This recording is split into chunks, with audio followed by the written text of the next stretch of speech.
Está no ar mais uma edição do AmbaCast, o podcast oficial da Agência de Notícias Brasil Árabe.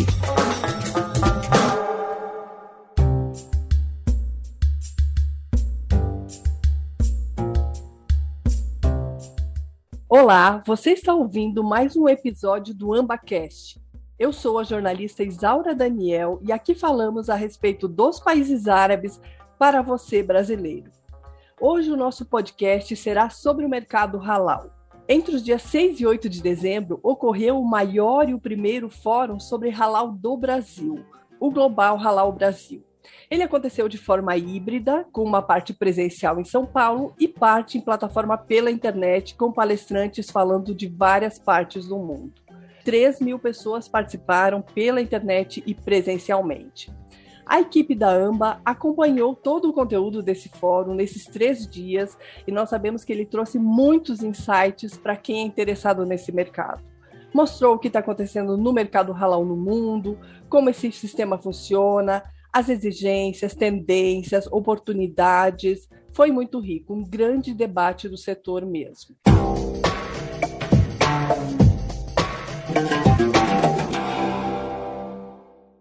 E vamos apresentar aqui alguns desses insights do fórum, que serão comentados pelo secretário-geral da Câmara de Comércio Árabe Brasileira, o senhor Tamer Mansur, e pelo vice-presidente da Fambras Halal, o senhor Ali Zogbi.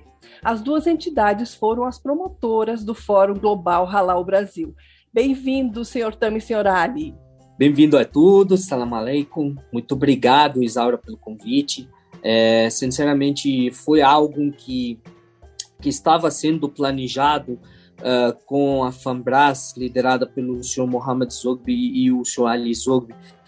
Há mais de 2 anos, viemos costurando esse evento pela importância que o material, que o halal está trazendo para o Brasil, pela importância da oportunidade do setor halal para a indústria brasileira, para os serviços brasileiros, pelas dificuldades econômicas, inclusive, que os setores brasileiros viviam dentro dos últimos 2 anos depois da pandemia, entre outros problemas.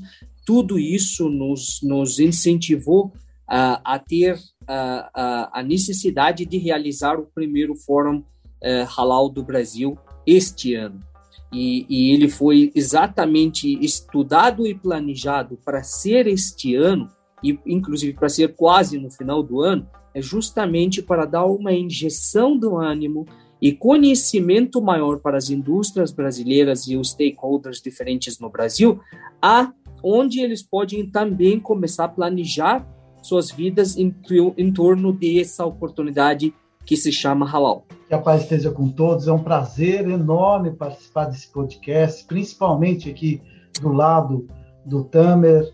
Isaura, realmente é fantástico aí a gente poder estar falando um pouco desse setor, e mais do que isso, falando de um momento histórico. Eu acho que o Global Halal Brasil, ele foi único, ele realmente teve uma repercussão espetacular, trazendo aí diversos eixos desse setor que é muito relevante, cada vez mais importante para o nosso país. A gente está falando de 1.500.000 empregos diretos e indiretos. Estamos falando aí de exportações que giram em torno de 14 bi, de um mercado trilionário, e ainda a expectativa que nós temos aí de avançar bastante. Tamer falou com muito adequado, acho que o momento hoje talvez seja dos mais importantes nesse sentido. Nós estamos aí, de pós-pandemia, nos assentando aí em uma nova realidade, e o halal, então, ele surge de maneira irresistível como talvez o melhor mercado a ser explorado nesse momento.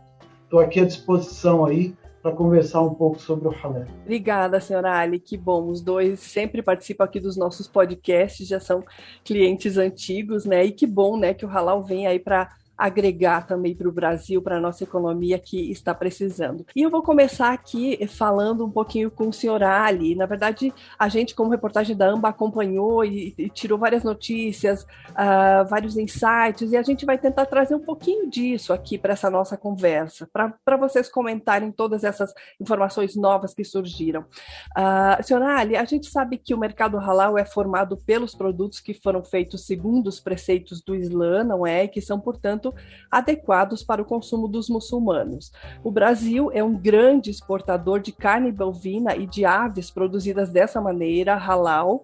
Para quem não sabe, ainda disso não conhece muito do setor, mas mais de um palestrante no fórum frisou que o halal vai além das carnes. E aí eu queria que o senhor Ali, falasse um pouquinho mais sobre isso. Então, que outros produtos podem ser halal além das carnes? Perfeito. Eu acho que a gente tem que frisar, né? Na verdade, é um consumo apropriado para o ser humano, na medida em que as virtudes desse selo halal, eles atingem a todos, né? Muçulmanos e não muçulmanos. E o halal, o que é o halal? O halal é tudo que é lícito, na alimentação, no social, nos atos praticados, na justiça, na vestimenta, nas finanças.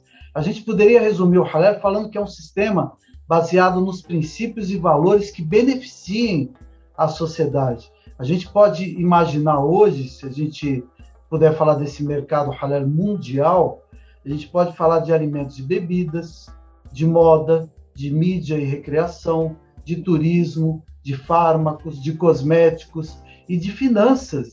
E a gente fala de finanças islâmicas, por exemplo.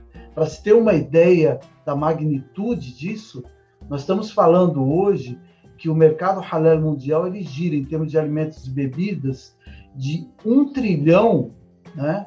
1 trilhão e 170 bilhões de dólares. A moda, nós estamos falando de 277 bilhões hoje.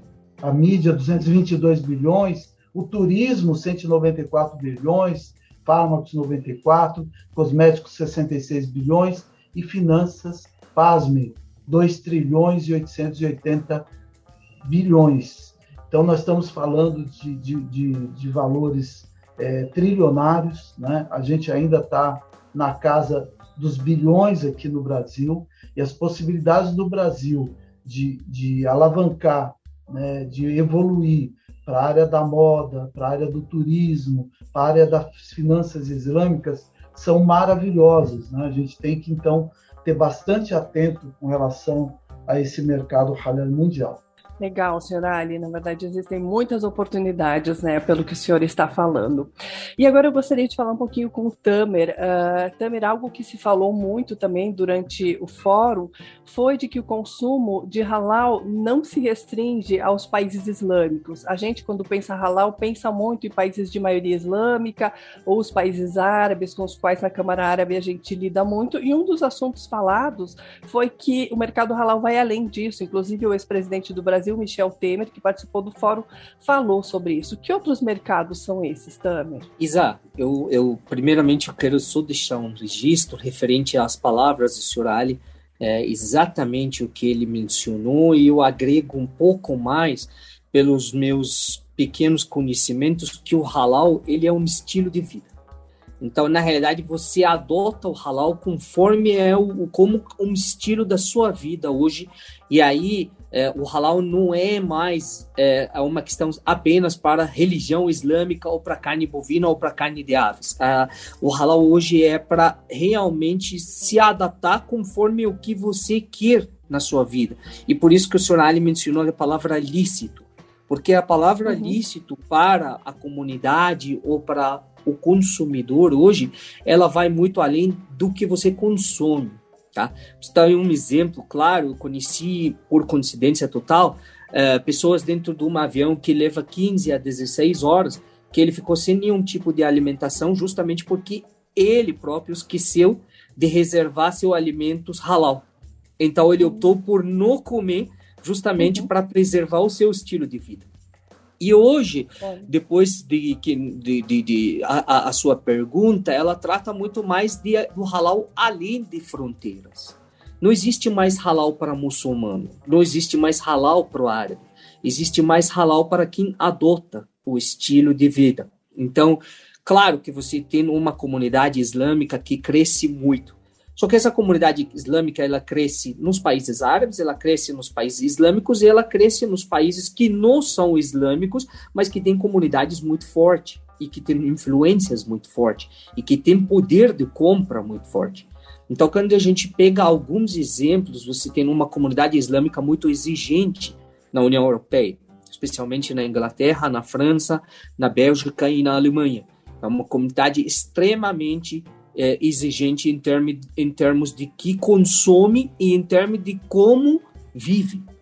Você tem uma comunidade islâmica que tem poder de compra muito forte na África do Sul. A comunidade islâmica na África do Sul, ela representa 6% apenas da população da África do Sul, mas o poder de compras deles, ele está em torno de 33% do que é consumido na África do Sul. E além disso, eles são mais também homens de negócios. Então, eles exportam, eles importam, eles têm esse poder. Além, claro, que as comunidades islâmicas e ao redor do mundo, quem abastece o mundo islâmico, ele vai exigir o necessário do quem fornece a matéria-prima. Então, o senhor Ali que me corrige, mas o ano passado, por exemplo, um dos nossos maiores certificadores, país que importou produtos com certificado halal, não era um país árabe, não era um país islâmico, mas foi a China. Por quê? Porque a China tem uma comunidade islâmica forte, mas também a China é um país que reindustrializa e reexporta. Então, cada dia, o poder da compra dos produtos, ele se influencia bastante das fronteiras do que é halal e que não é halal. Então, nós não podemos mais falar os países árabes ou os países islâmicos. Nós estamos falando muito mais hoje sobre quem consome o alimento halal. Também nós podemos dizer assim que o halal ele nasceu voltado para os muçulmanos, mas enfim, essas práticas se mostraram tão boas e a gente tem conhecimento, enfim, que são muito éticas, que são sustentáveis, que outras pessoas que inclusive não são muçulmanas acabaram adotando e está se tornando um estilo de vida. A pesquisa do último dia mostrou isso, Isa. A pesquisa no último dia mostrou para você que o halal significa ética. O que é o mais importante para os organizadores do Fórum Halal hoje? É colocar e demonstrar para o mundo inteiro, não apenas para as indústrias brasileiras, mas quem consome, quem compra e quem absorve esses serviços halal, que o Brasil está preparado para isso, que o Brasil tem ética, o Brasil tem respeito. Agora, a questão que a pesquisa nos trouxe, especialmente depois dos 2 anos da pandemia, que o consumidor no mundo inteiro, antigamente, você ia comprar uma roupa para Edu, especialmente a camisa do Corinthians, claro, porque eu sei que ele é corintiano. O Edu é o meu filho, corintiano. Você levava ele e ele experimentava a camisa. Então, ela ajusta, ela é boa, ela coube, ela não coube. E a pandemia te proibiu a fazer isso. E justamente a pandemia também impediu muitas pessoas a realizar suas compras através do mais que eles gostam, de gostar, sentir. Então, o que a pesquisa hoje trouxe referente ao halal? Trouxe que o halal é confiável, trouxe que o selo halal é um selo ético, trouxe que o selo halal é selo de boas práticas, trouxe que o selo halal é um selo quase orgânico, trouxe que o selo halal é um selo de credibilidade, de qualidade. Então, isso fez os próprios consumidores não muçulmanos, que confiam ou que ouvissem falar sobre o selo halal, comprar o produto justamente porque ele é halal, porque ele é confiável. Então, a pesquisa te trouxe isso. E isso nos abre um link muito grande com as empresas brasileiras a investirem cada dia no processo de boas práticas do halal. Legal, essa pesquisa que o Tamer está falando, só para a gente situar aqui o ouvinte, é uma pesquisa feita pela H2R Pesquisas Avançadas, encomendada pela Câmara Árabe, e que foi divulgada aí no último dia do fórum e mostrou um novo perfil aí desse consumidor muçulmano, que a gente até vai falar um pouquinho mais depois. E agora eu gostaria de continuar conversando um pouquinho com o senhor Ali. Esse senhor Ali, outra discussão muito interessante do fórum foi sobre a questão da tecnologia, de como ela vai ajudar os consumidores muçulmanos a verificarem, ou os consumidores que adotam o halal agora, né,